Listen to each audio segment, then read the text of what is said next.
Our goal in the home buying process is simple. We want to find you not just the best home, but we want to find a home that is going to make you money down the road, and one that we're going to be honored to sell down the road.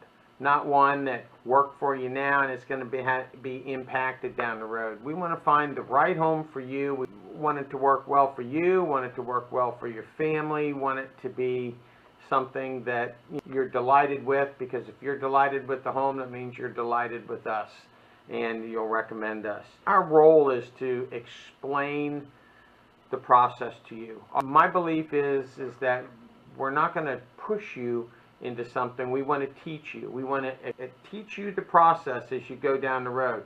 If we're teaching you what the next step is, when we get to that next step, we're not having to push you. You're prepared. You're prepared to make the decision. You already know what to look for, and you've gone through that thought process on it. So our job is to educate you as we go through the process. Not what you need to know now, but what you're going to need to know about your future. There's a lot to consider in a home buying. It's not a short-term decision. It's not something that should be, you should put thought into it, and we want to encourage that thought and want to facilitate that and give you all of the tools necessary. Again, so that we're not pushing you into something, but so that you realize this is what works best for me.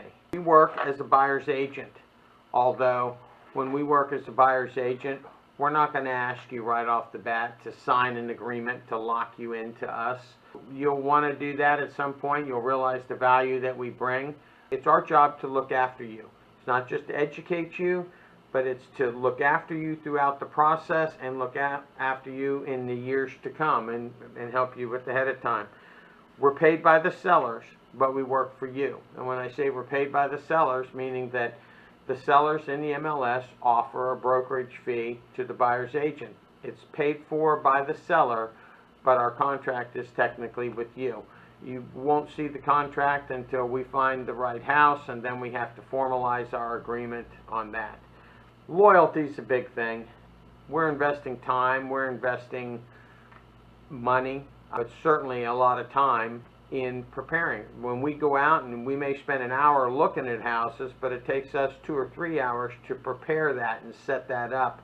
Not just finding the right houses, but making the appointments, getting everything all scheduled, getting over. We get through the property. We can spend 8 weekends in a row looking at properties, and then you turn around and say, oh, guess what? We walked into a new home site and we think that we like that. If you've gone into that new home site, they won't let us back in.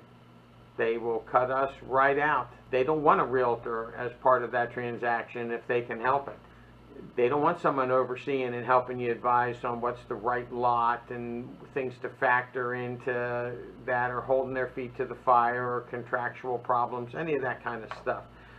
So while we're not getting a buyer brokerage agreement signed, we would ask that we work off of a handshake. If you're out there and you're looking around and you walk into an open house and you decide that's the one, call us. Don't fall prey to the seller's agent sitting there and telling you, oh, I've got another offer coming in, you're going to have to hurry. If you're going to do that, call us.